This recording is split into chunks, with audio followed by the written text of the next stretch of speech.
विघ्नहर्ता श्री गणेश, श्री गणेश, श्री गणेश। मेरे प्रभु का विवाह होने वाला है। हर हर महादेव। रुकिए आप सभी, रुकिए आप सभी, शांत हो जाइए। क्या हुआ महादेव? ऋषि वशिष्ठ, क्या महाराज हिमावन कन्यादान करेंगे?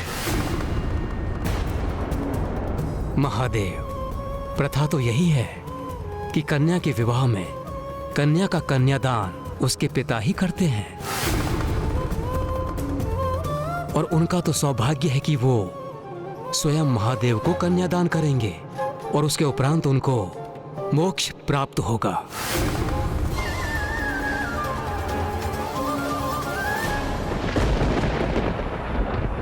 किंतु मैं कुछ भी समझने में असमर्थ हूं।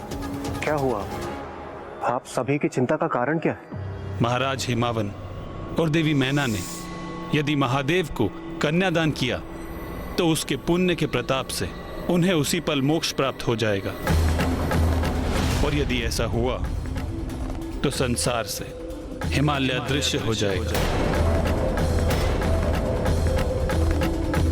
और हिमालय तो संसार की तपोस्थली है। यदि वो अदृश्य हो गया तो सब ऋषि मुनि कहां तप करेंगे?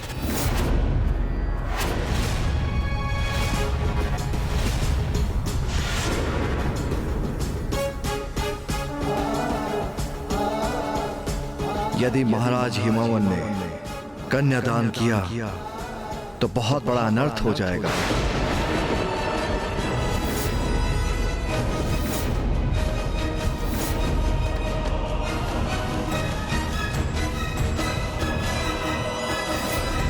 ये एक अत्यंत विचित्र और विकट परिस्थिति उत्पन्न हो गई।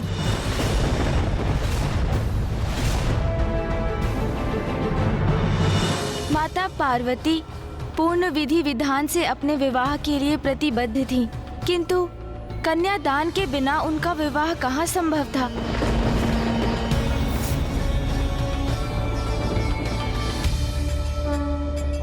ये कैसे असमंजस की स्थिति उत्पन्न हो गई थी ब्राह्मण देवता? अब तो सब कुशल होना चाहिए था ना?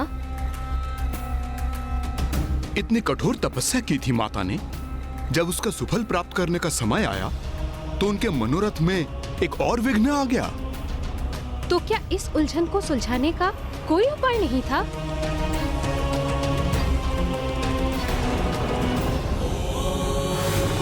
हमारे विवाह के कारण ऋषि मुनि हिमालय पर्वत से वंचित हो जाएं, ये मुझे कदापि स्वीकार नहीं। और देवी पार्वती जो स्वयं प्रकृति है, उन्हें भी कहां स्वीकार होगा कि उनके कन्यादान करने से हिमालय पर्वत संसार से लुप्त हो जाए।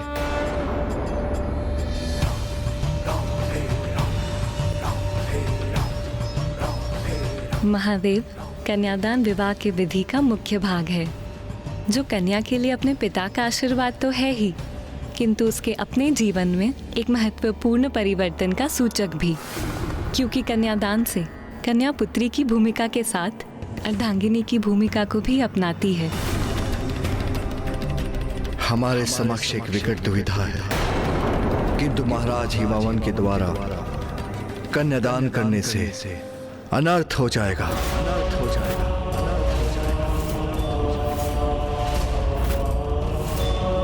जिसकी अनुमति मैं कदापि नहीं दूंगा।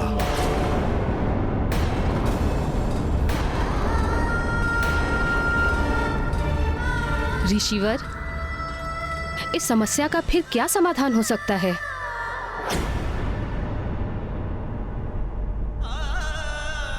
दृढ़ निश्चय हो तो सभी बाधाएं स्वतः मिट जाती हैं। दुविधाओं का अंत होता है और उद्देश्य प्राप्ति का मार्ग प्रशस्त हो जाता है।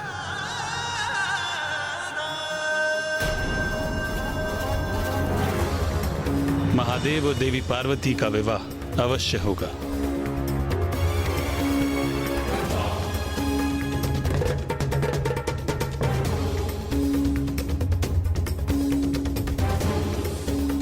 नारायण, किंतु कन्यादान आप वर हैं महादेव, आप चिंता मत कीजिए और आप सभी बारात की तैयारियां कीजिए। शेष आप मुझ पे छोड़ दीजिए। मुझे ज्ञात है कि इस समस्या के निदान के लिए कौन उपयुक्त है।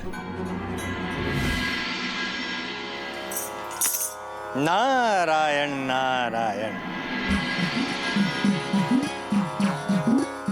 प्रणाम देव ऋषि नारद। पधारिए देव ऋषि नारद, आसन ग्रहण कीजिए।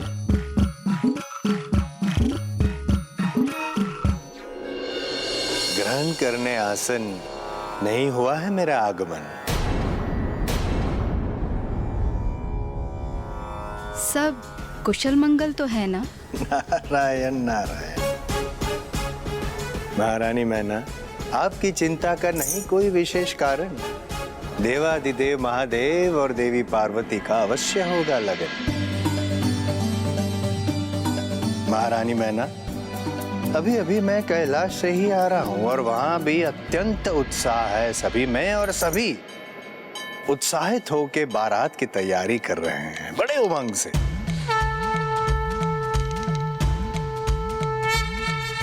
तो सप्त ऋषि और समस्त देवगण हैं वहां महादेव के साथ। तो मैंने भी निर्णय लिया कि मैं यहाँ कन्या पक्ष की ओर से बारात का स्वागत करूंगा और आप दोनों की सहायता करूंगा।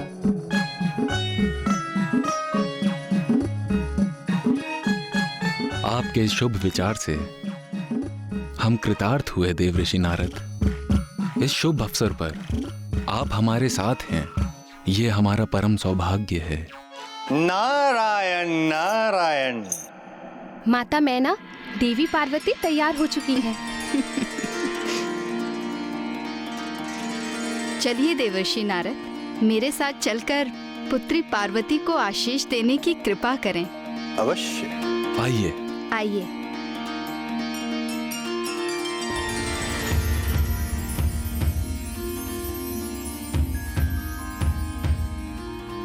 पुत्री पार्वती,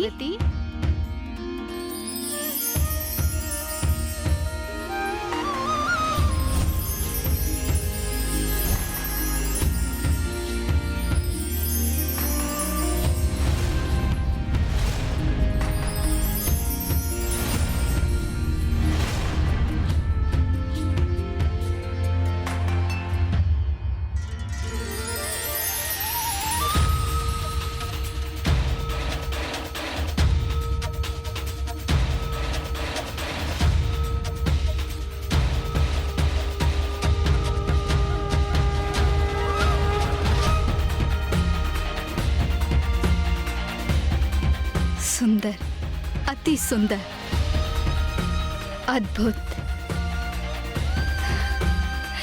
पुत्री पार्वती, कितनी सुंदर लग रही हो तुम।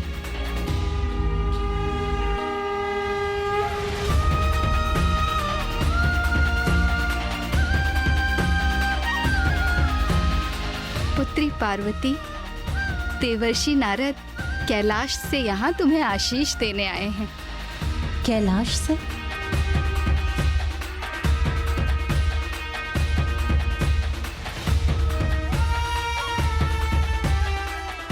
प्रणाम देवर्षि। स्वयं माँ आदि शक्ति ने पुत्री के रूप में जन्म लिया है आपके घर। प्रणाम माता आदि शक्ति। प्रणाम। आपका कल्याण हो देवी पार्वती। नारायण नारायण, भूल गया। आपके लिए एक विशेष भेंट लाया हूं मैं कैलाश से।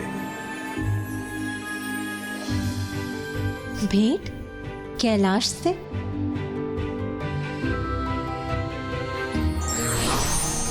विशेष रूप से मात्र आपके लिए, स्वीकार कीजिए।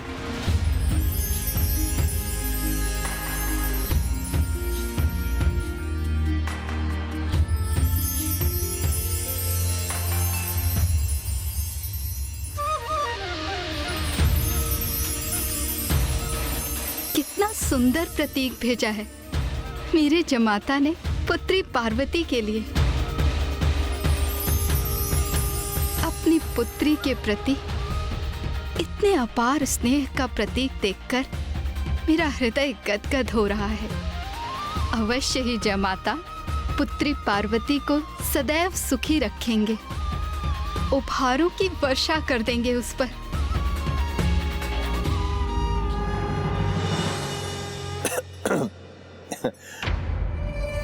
महारानी मैना, ये विशेष उपहार आपके होने वाले जामाता महादेव ने नहीं,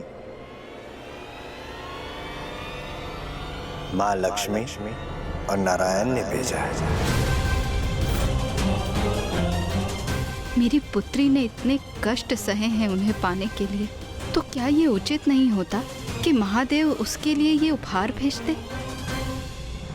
किसी भी माँ के लिए अपने संतान के सुख की कामना स्वाभाविक है, किंतु मांगलिक कार्यों में धैर्य आवश्यक है।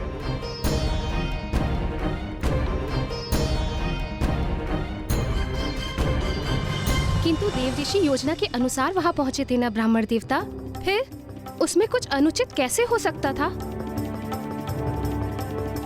और क्या था देवर्षि नारद का विशेष प्रयोजन? देवर्षि नारद वहाँ क्या करने जा रहे थे? आपको इस प्रश्न का उत्तर पाने के लिए संपूर्ण कथा का श्रवण करना होगा महाराज। नारायण नारायण। एक नववधू के रूप में माता पार्वती की आभा अनुपम, अति सुंदर। महारानी मैना, मैं सोच रहा हूं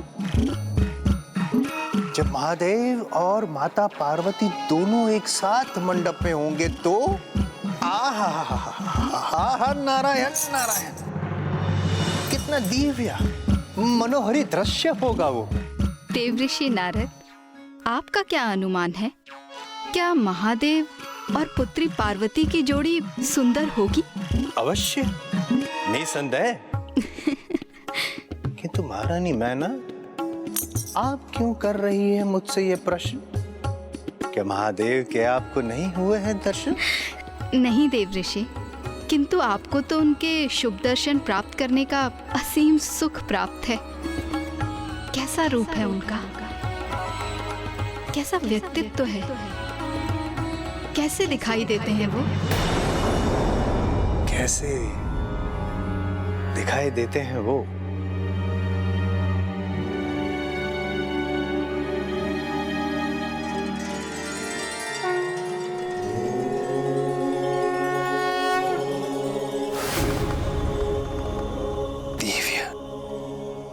दिव्य है वे, दिव्यता की प्रतिमूर्ति है वे,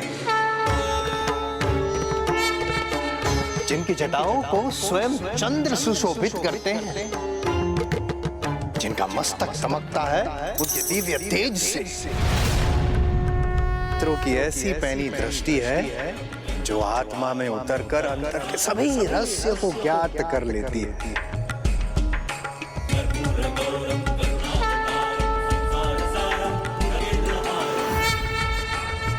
शब्दों से परे है, शब्दों से परे हैं जिनके रूप का वर्णन ऐसे दिव्य सुंदरता के स्वामी हैं महादेव। महादेव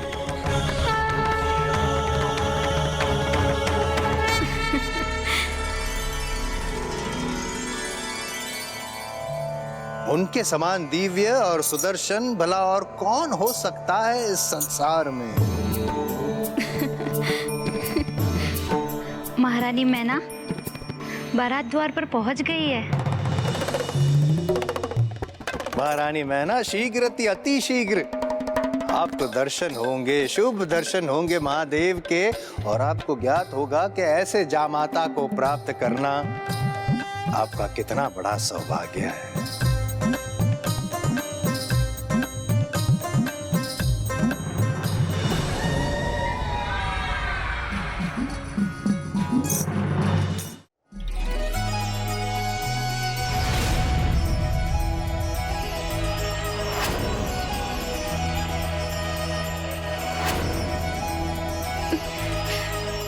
सखी पार्वती, बारात आ गई है। पल पल बढ़ता पगी उमा का, शिव से करने चली मिलाप। अनुपम ये संयोग अनोखा, होगा अब ये पुनर्मिलाप। व्याकुल ये हृदय और नैना, पार्वती शिव मिलेंगे आज। कितनी सुंदर और भव्य बारात है। इस बारात के दर्शन यहीं से कर लेते हैं। पार्वती शिव मिलेंगे आज, पार्वती शिव मिलेंगे आज। कैसा अनुपम सौंदर्य है चंद्रदेव का, जो स्वयं मेरे होने वाले जामाता की जटाओं में सुशोभित हैं। तब तो महादेव अवश्य ही और भी सुंदर होंगे।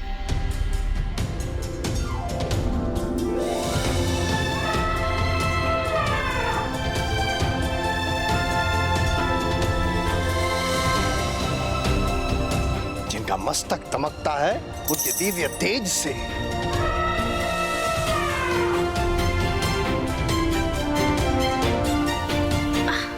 तो क्या वो महादेव हैं जिनका अपार तेज सबसे अधिक मुखरित है?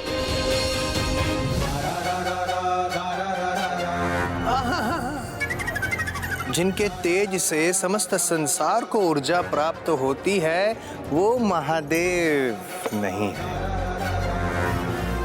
सूर्यदेव है।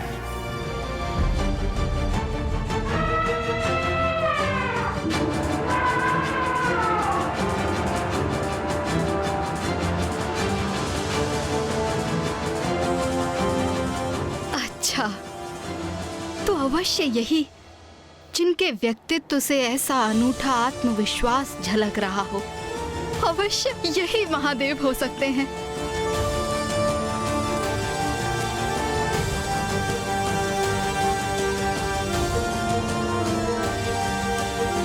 महारानी, जिन्होंने अपने तप से इतना अनुपम आत्मविश्वास प्राप्त किया है, वो इंद्रदेव है।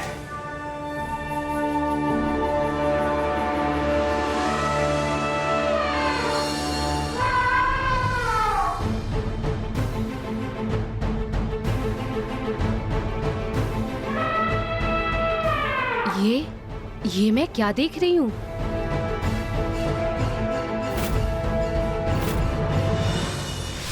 क्या हुआ? माता अकस्मात चिंतित क्यों हो गई? क्या अब भी विवाह में कोई विघ्न था?